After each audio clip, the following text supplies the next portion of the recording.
The diplomatic cruiser Veloth's Honor glided silently through Earth's upper atmosphere, its hull shimmering with adaptive light filtration plates that bent the spectrum just enough to shimmer like a sea creature basking in ultraviolet tides. Inside the command capsule, Liaison Aravelli stood perfectly still, her posture a studied blend of dignity and command, spine straight, expression serene, long ears slightly arched, a subtle sign of composure bordering on irritation. 17 seconds until landing. Estimated atmospheric dissonance, minimal. Cultural dissonance, catastrophic. Her neural assistant intoned softly in her mind, with the dry sarcasm of a subroutine that had spent too long parsing Earth's entertainment media. She ignored it. The final descent initiated with a gentle hum. Earth's gravity flexed around the cruiser like an inquisitive child poking a new toy. Aravelli felt it in the soles of her boots, the faint pull of a primitive but charming world. Her attire was a fusion of tradition and tech. A flowing tunic of ceremonial filament thread laced with microreceptors, projecting faint, iridescent ripples with each movement. Her diplomatic insignia glowed on her left shoulder, just above the location of the secondary lung. She exhaled slowly. Her expectations had been calibrated weeks in advance. Earth's representatives would greet her with a formal reception, possibly with honor guards and symbol exchange rituals. She had studied every projection: bowed heads, neutral-toned uniforms, high-context dialogue. Cold hands restrained emotion. The landing ramp extended with a smooth hiss. Ambient light adjusted. She took her first step onto Terran soil, and was immediately greeted by a man in a wrinkled olive jacket standing at the base of the ramp, holding a half-crushed can labeled Doctor Bob's Ultracola. He grinned. He had a beard that looked grown by accident and eyes that did not match any protocol diagram in her briefings. "You must be Miss Aravelli," he said, and without waiting, he stepped forward, arms out. Hugged her. There were no words in the translator matrix. The AI hesitated, searched, settled for engulfing embrace behavior, uncertain emotional context. She stiffened, both sets of lungs pausing. Excuse me, this is not." "Welcome to Earth," he said brightly, stepping back and patting her arm. "Name S. Mike. I'm the welcoming committee, all of it." He popped the tab on a second soda, offered it to her. She stared, he shrugged. "No pressure. It tastes like fermented optimism and regret. We're kind of proud of that." She took the can cautiously, noting the molecular structure. 83% water, 15% sugars, 2% suspicious compounds that tickled her secondary liver warning sensors. She held it like it might explode. He was already walking toward a squat ground vehicle with peeling blue paint. It made a chirping noise and expelled a cloud of what appeared to be carbon particulates. "No flying caravan?" she asked, catching up with a measured stride. Mike glanced over. "You mean like one of those floating limos the Martians got? Nah, this baby's got character and seat warmers." "Is it safe?" He patted the hood. "Statistically speaking, no. But it's deeply comforting in a rebellious teenager kind of way." She blinked. They climbed in. The drive took them through the outer zone of what the humans called Chicago, a sprawling collection of angular structures, moving machinery, and something Mike identified as pizza traffic. He explained that as the sudden vehicular chaos caused by a 3-for-1 sale on deep dish. Aravelli logged the term under unexpected civilian migration patterns, food-based. "So," Mike said, one hand loosely on the wheel, "you expecting something fancier?" "I anticipated formal proceedings, protocol, ribbon-cutting ceremonies." "Well," he said, "I did consider a ribbon. But I couldn't find one wide enough for a diplomatic gesture. Closest thing was toilet paper." She stared, he grinned. "Relax, didn't use it." The vehicle bumped along, narrowly avoiding 2 pigeons and something that might have been a runaway cleaning drone. She was silent for a moment, listening to the city's chaos. "Your planet is loud. You should see it during sports season," he said. "Or mating festivals. Technically we don't call them that, but you get the picture." She didn't and wasn't sure she wanted to. Her quarters turned out to be in a rectangular structure labeled Econo Dome Plus. The carpet emitted faint smells of previous tenants and artificial citrus. The door panel stuck halfway before opening, requiring Mike to shoulder check it like an aggressive linebacker. He led her into a room with 2 chairs, a small screen, and a coffee maker that seemed to be running some sort of internal protest. "Consider it home for now. I've got you some snacks, a bathrobe, and 3 kinds of toothpaste because I didn't know your biochemistry." She turned, ears twitching. "You are not what I expected." "That's fair," he said, slumping into one of the chairs. "But then again, you're the first alien diplomat I've met who didn't immediately vaporize me, so I'd say we're off to a good start." "I am not here to vaporize anyone." "See, great start." She studied him. His heartbeat was slightly elevated. He smelled of carbon, metal, and something warm. She was trained to detect deception, microexpressions, neurosomatic anomalies. But all she saw was sincerity, genuine, clumsy sincerity. He yawned. "Right, so tomorrow I'm supposed to take you to the Grand Cultural Exchange building. Spoiler, it's a converted mall. They still have a smoothie bar." "This is very informal. We try not to overdo things on day one. You might short-circuit." She didn't know how to respond to that, so she sat down. The chair sighed beneath her. She tried the soda. It fizzed aggressively, offended her taste buds, and made her ears tingle. Mike watched her reaction and chuckled. "You'll get used to it." Doubtful. A pause. "I'm supposed to log this interaction," she said finally. "First contact impressions." "Oh yeah, what'll you say?" She hesitated, then slowly. Initial engagement was unexpectedly intimate. Mike blinked, then laughed. "That's one way to put it." She looked at him. The laughter, strange and unruly, didn't match any models she'd studied. But it didn't feel threatening, just real. "I will require recalibration," she admitted. "Stick with me, Your Highness," he said. "You'll be weird like the rest of us in no time." She raised an eyebrow. "Is that your diplomatic goal?" He raised his can. "To chaos and diplomacy." Against her better judgment, she raised hers too, and toasted. The coffee machine in the corner sputtered to life at 600 hours with a sound like a dying neutron star. Aravelli stared at it from her temporary sleep pod. A Murphy bed built into the wall with a warning label in 3 languages, one of which was simply a picture of a man screaming. She had spent the night attempting to enter a meditative stasis, only to be disrupted by the rhythmic thumping of what Mike had called bad jazz from the room next door. Her neural assistant had offered to initiate localized audio dampening, but curiosity overrode comfort. Human sounds were erratic, chaotic, utterly without cadence or intent, and yet there was something fascinating in the way they turned disorder into background music.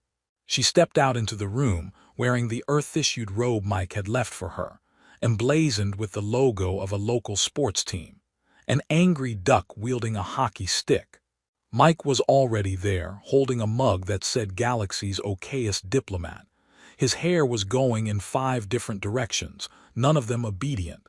"You sleep in that getup?" he asked. "I rested in standard regenerative posture. What you call sleep is inefficient." He took a sip. "You haven't tried our mattresses, or warm milk, or NyQuil." She tilted her head. "What is NyQuil?"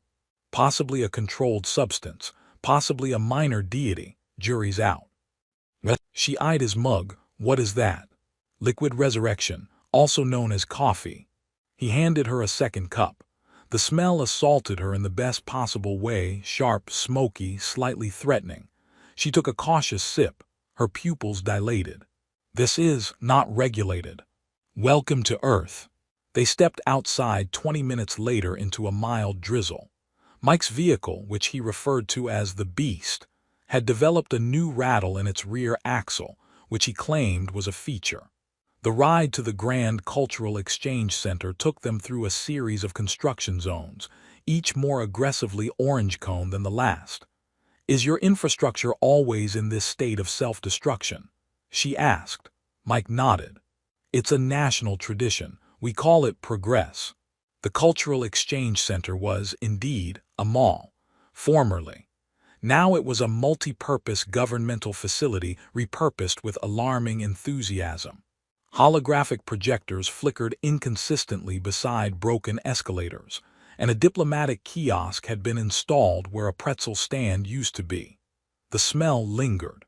A small group of junior Earth officials greeted them, all trying to look important and only half succeeding. One introduced himself as the Assistant Director of Biocultural Integration and offered Aravelli a welcome gift. A novelty t-shirt that read "I visited Earth, and all I got was this shirt and a mild sunburn." She accepted it with a bow. They were escorted to Conference Room Delta 7, which still bore the faint outlines of its former identity as a mattress showroom. A hologram of the solar system hovered in one corner, glitching intermittently to display what appeared to be a pizza coupon. "So," Mike said, leaning back in his chair, "today's agenda is introduce Aravelli to our best and brightest, show her our species isn't entirely a hot mess, and avoid a diplomatic incident involving seafood allergies." "Right." The assistant director nodded solemnly. "Also, there's a VR demonstration scheduled at 11. It's themed around cultural empathy." Aravelli's ears twitched. "Virtual reality." "Oh yeah," Mike said. "It's like reality, but worse graphics and fewer consequences." The demonstration involved her donning a neural immersion visor, which immediately projected her into the simulated body of a 21st-century human grocery clerk during peak hours. She was not prepared. Within minutes, she was bombarded by requests for refunds, coupons, and something called rotisserie logic, which made no syntactical sense. She narrowly avoided a confrontation over expired bread and was penalized 15 empathy points for forgetting to ask, "Would you like a receipt?" When she exited the simulation, she stared at Mike in stunned silence. "You okay?" he asked, grinning. "I experienced stress, real stress." He offered her a snack bar. "Now you understand our true culture." She accepted it. "Your people survive this regularly. Some of us even thrive. We call them retail warriors, legends, saints." Their next event was a multi-species round table hosted in what used to be an indoor mini-golf course. Chairs had been arranged in a circle around what remained of Hole 7, a small windmill. Representatives from other planetary alliances were in attendance. A Myzon delegate covered in bioluminescent feathers, a crystalline being from the Trell Syndicate communicating via resonance tones, and a Gorlock who mostly just growled unless fed a specific brand of chocolate. Aravelli introduced herself with the grace of her station, delivering a statement of peace and cooperation. Mike followed her by standing up, knocking over his chair and declaring, "She's great, smarter than me, probably better at chess. You're all lucky to have her." The Myzon delegate chirped in what might have been amusement. The Gorlock snarled. Aravelli passed him a chocolate bar. He purred. Later, as they walked back through the maze of corridors that used to sell discount clothing, she turned to Mike. "You are not trained in formal diplomacy." "Correct. You rely on improvisation, humor, chaos." "Double correct. And this works for you." He considered. "I mean, no major wars this week, so yes." She looked away, then back. "I found the simulation enlightening." "You thinking of a side gig as a cashier?" "No, but I understand more now." "Of us?" "Yes, you are resilient, illogical, frighteningly adaptive." "I'll take that as a compliment." "It was meant as one." He looked at her. "You were serious in there about the peace stuff." "I am always serious." "That might be your biggest weakness," he said. She stopped walking. "Explain." "You carry everything like it's critical, every word, every step. But sometimes you gotta just laugh at the chaos." "I was not designed for chaos." He pointed to the ceiling. "Neither was this building, it still works." She looked up. A flickering light blinked overhead, buzzing like a trapped insect. She allowed herself the smallest smile. They returned to the Econo Dome that evening. The hallway smelled like pizza and ambition. Mike handed her a device. TV remote, endless knowledge or endless stupidity, your call. She examined it. This planet is strange. Yeah, he said, kicking off his boots. But so are you. Welcome home. Aravelli's neural assistant blinked to life with a soft chime at 4:17 local time. Attention. 3 high-priority diplomatic memos, 2 low-priority fashion alerts, and 1 anomaly flagged in planetary security telemetry.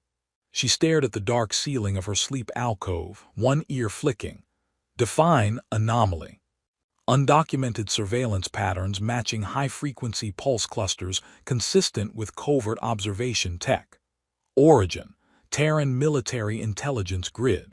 She sat up slowly, grabbing the light projection baton from the nightstand. You're saying I'm being watched? Technically, the assistant replied, you're always being watched. This appears to be the paranoid variety. Mike was already in the kitchenette when she stepped out, spreading what appeared to be peanut butter on a slice of something the nutritional scanner refused to categorize.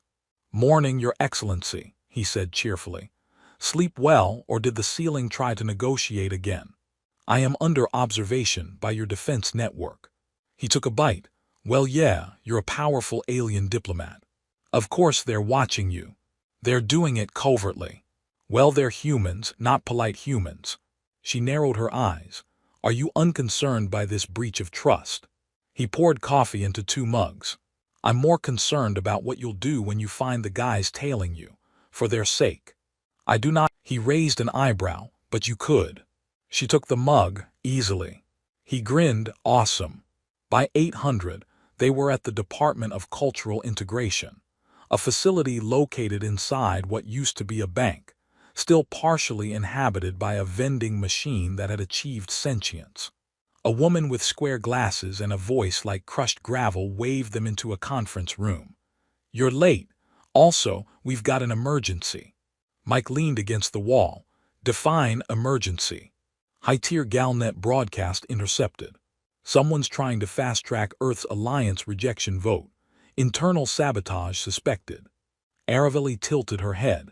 What faction benefits from Earth's exclusion?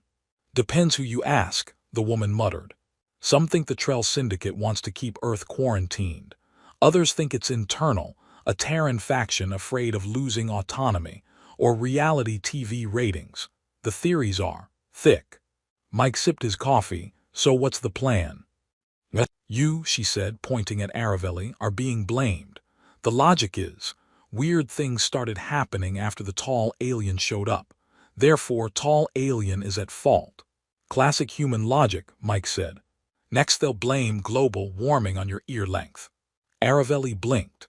My ears are genetically coded to resonate with planetary magnetic harmonics. Exactly, suspiciously majestic. They left the meeting with a stack of data tablets, one of which immediately exploded in a small puff of glitter. Aravelli raised an eyebrow. Testing booby traps, she asked. No, Mike said. Budget cut. Some of these are refurbished from a kid's toy line. Back at the Econo Dome, they linked into the low-orbit Galnet relay. Using a patchwork console Mike had cobbled together from a 3D printer, a waffle iron, and something he claimed was part of a moon rover. Signal's fuzzy, he muttered, adjusting a dial labeled definitely not dangerous. The screen lit up with fragments of encrypted transmissions. Voices overlapped. Non-aligned security compromise. Suspected cultural contamination. Aravelli's neural assistant translated in real time. Someone is accusing you of embedding mind-altering compounds in Earth's coffee supply. Mike nearly choked. That's slander. If anyone's altering minds with coffee, it's me. They tracked the signal to a repeater node embedded in a comms tower disguised as a fast food billboard advertising shrimp tacos. Under cover of darkness, or as close as Earth's light-polluted night got, they approached the tower. Mike wore a hoodie labeled Not a Spy, which he claimed would psychologically disarm anyone watching. I could just cloak us both, Aravelli offered. Mike shook his head. No fun in that. Besides, I like to think my vibe throws people off. They reached the tower without incident, though Mike did trip over a possum. Inside, they discovered the repeater node wired to a small box humming with advanced tech that was not of Terran origin. Zarn-class data siphon, Aravelli said quietly. Illegal in 4 sectors. Friend of yours? I dated someone who sold these. Mike paused. Please tell me your ex is a tentacle-based life form. It would explain so much. She ignored him and disabled the device with a quick neural pulse. It sparked, beeped, and disintegrated into fine powder. Mike stared. Can you do that to my parking tickets? Possibly. The next day, the accusations against Aravelli vanished from the Galnet channels. The same assistant director who had given her the novelty shirt now offered her a commemorative mug that said cultural asset. Seems like the sabotage came from a third-party plant, he explained nervously. Galactic Unions issued a formal retraction. Of course they have, Mike said, because the universe has one rule. Never underestimate a woman with glowing shoulder emblems and no patience. Later they sat in the motel room, eating noodles from a paper container. You know, Mike said, chewing thoughtfully, you're not bad at spy work for someone who wears formal robes to breakfast. I find your world's chaos requires flexibility. Next thing I know, you'll be applying for Earth citizenship. I already did. He blinked. Wait, really? I listed you as my local reference. He dropped his chopsticks. Aravelli, you beautiful bureaucratic disaster. She raised her mug in a toast. To chaos, coffee, and controlled subversion. He clinked his cup against hers. You'll fit in perfectly. The meteor shower was not scheduled. Aravelli checked the orbital calendar 3 times before looking up from the motel parking lot where she stood, barefoot, coffee in hand, watching celestial debris streak across the sky in silver arcs. This is unregistered, she said. Mike leaned against the hood of his car, wrapped in a blanket that might once have been part of a sofa. Welcome to Earth. Our meteors do what they want. Very independent, free-range meteors. She glanced sideways. That is not scientifically possible. He took a sip from a thermos. Neither is a planet that eats fried cheese at 2 a.m. and still manages to orbit the sun. Her neural assistant pinged. Trajectory confirms this meteor cluster originated from beyond Pluto, likely artificial, possibly a fragmented satellite cluster or failed mining drone. She frowned. Someone's trash is in our sky. Mike raised his cup. Cheers to cosmic litter. Inside, their morning routine was interrupted by a knock at the door. Aravelli scanned through the panel. Terran military insignia. 4 humans. 1. Carrying what appears to be a plant. Mike peeked. Oh good. If they brought a cactus, we're being promoted. They were not being promoted. Colonel Lorna V., tactical advisor to Earth's Unified Security Command, stepped into the room with the energy of someone who hadn't slept since the Cold War and had opinions about it. She surveyed Aravelli, then Mike, then the room, then Mike again. You're the soldier on assignment. Mike raised a hand, in the flesh with bonus sarcasm. Do you know what this is? She said, slapping a tablet on the table. It displayed a schematic of a damaged communications array and a list of intercepted messages. Let me guess, he said. A very expensive paperweight. It's an encrypted message node, one that got spliced last night by someone using alien subroutine shells. Aravelli crossed her arms. We disabled the Zarn-class siphon. This is separate. Colonel V's eyes narrowed. You think we're dealing with multiple infiltrators? Yes, possibly working at cross purposes, which is somehow more dangerous than coordinated sabotage. The plant, as it turned out, was not decorative. It was a biometric encryption key genetically bonded to a diplomatic database. The species was called Flora sapiens argentia, or as Mike put it, smart plant that judges you. When Aravelli tried to access the database using her neural uplink, the plant rotated slightly toward her, rustled its leaves, and emitted a high-pitched sound not unlike passive-aggressive whistling. It's reacting to your emotional state, Colonel V explained. I am emotionally regulated, Aravelli said. It thinks you're lying. Mike leaned in. Told you your ears twitch when you're annoyed. Do they? Oh yeah, I've started a chart. The plant finally unfurled a glowing tendril and interfaced. The data revealed something unexpected. Not sabotage, but a formal request for intervention, flagged by a whistleblower using an outdated alien consulate clearance code. Someone's trying to warn us, Mike said, but doing it like a conspiracy theorist in a tinfoil hat. Encrypted whistleblowing, Colonel V muttered, that's a first. Aravelli parsed the data again. They're not targeting Earth. They're targeting me, or rather my position. Mike looked up. Someone wants to break this connection between our species, between us. Diplomatic subversion, she said. Classic tactic. If you can't destroy the planet, sever its alliances. Colonel V stood. We need to relocate you both to a secure location. No more public appearances. You're a liability now. Mike stood too. She's not going anywhere without me. You're a civilian. I'm a cultural bridge, he said. Also, I have the keys to the car. Colonel V glared. You've got 40 minutes, pack lightly. They packed a change of clothes, a plasma converter, 2 power cells, a pocket-sized translator, and Mike's favorite hoodie. Aravelli insisted on bringing the smart plant, which had decided it liked her after she played it low-frequency sonatas on her portable interface. Their new residence was a remote facility disguised as a National Park Ranger station in Montana. The camouflage was elaborate: faux moose antlers, brochures about bears, and a welcome mat that read "This isn't a government-safe house." Mike checked the perimeter. No hot water, no internet, and the food replicator thinks chili is a beverage. We're definitely off the grid. Do you miss your former station? He shrugged.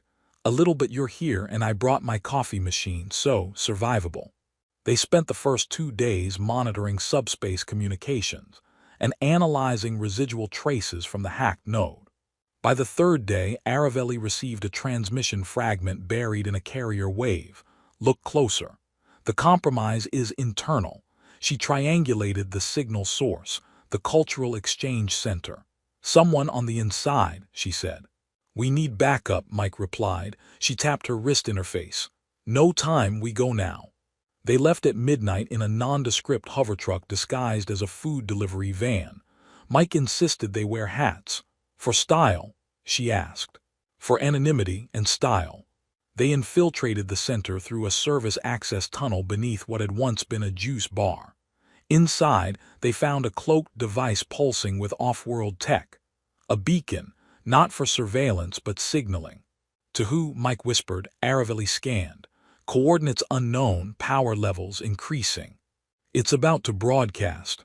She fired a pulse disruptor, and the device exploded into static and dust. But not before sending a final burst. Mike turned. Who got the message? Aravelli didn't answer. Her ears had flattened. Her neural assistant buzzed. Long-range vessel detected, not Earth design. Estimated arrival 2 days. She looked at Mike. We're out of time. He nodded. Guess we'll have to greet our visitors, Earth style. She sighed with hugs. He grinned and chilly. The ship broke through Earth's atmosphere at 3:42 local time. Aravelli tracked its descent from the Ranger Station's makeshift command center, once a gift shop, now restructured with enough technology to make most moons jealous. Unknown class, hull signature masked, subspace burst echoes back to the compromised node. This was the one waiting for the signal, she said. Mike peered over her shoulder. Friendly visitors, or the kind that vaporize national monuments. Unknown. Well, let's assume friendly until proven otherwise. That way I can wear my good socks. The ship landed 50 kilometers north, in a clearing marked as Bear Observation Zone. Satellite feeds confirmed no bears were present, unless one had suddenly learned to jam deep space comms. Aravelli and Mike took the hovertruck. The plant came too, now sprouting a curious red flower it had not previously displayed. Mike decided it meant courage. Aravelli decided it meant indigestion. They arrived as the alien craft opened like an unfolding crystal. The light that spilled out made the pine trees hum. A single figure emerged. Not armored, not armed. A slender being with tall posture, glowing eyes, and long fingers splayed in what appeared to be a peaceful greeting. Aravelli stiffened. It's an Axiath envoy. I recognize the neural pulse pattern. They're diplomacy grade, high-level observers. Mike raised a brow. Observers like judges. More like interstellar food critics, but for civilization. The envoy stopped 3 meters from them. It spoke in harmonic tones, translated by Aravelli's assistant with infuriating cheerfulness. Greetings. The signal was received. We come to assess the emotional resilience of the human species through its first sustained diplomatic bond. Mike blinked. You're grading us. The envoy's eyelights pulsed. This connection was unexpected, disruptive, and very loud, but potentially significant.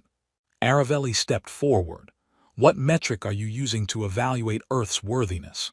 Emotional adaptability, integrity under pressure, willingness to form cross-species alliances.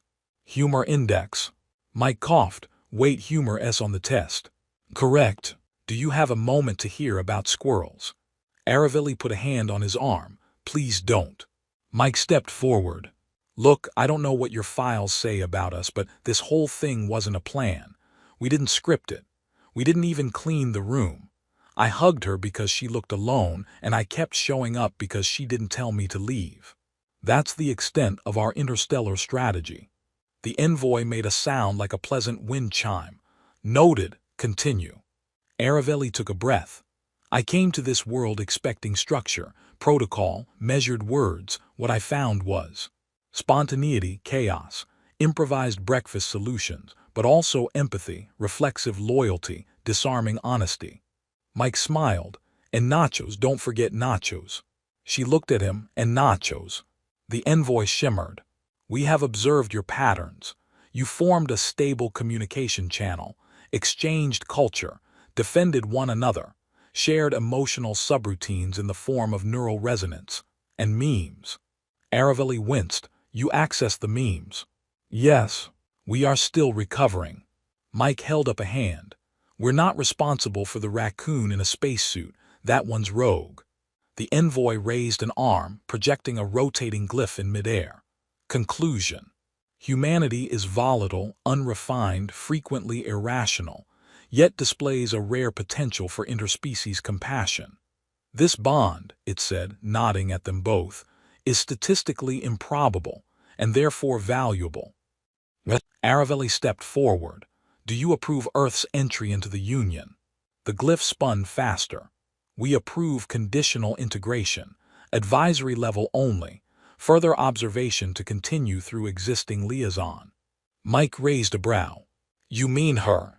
The envoy turned its gaze to him. We mean both. He blinked. Wait, I'm part of the observation team. You are unpredictable, statistically irregular, charming, occasionally useful. Your species calls this wild card. He looked at Aravelli. I've been promoted. You've been conscripted. The envoy returned to the ship.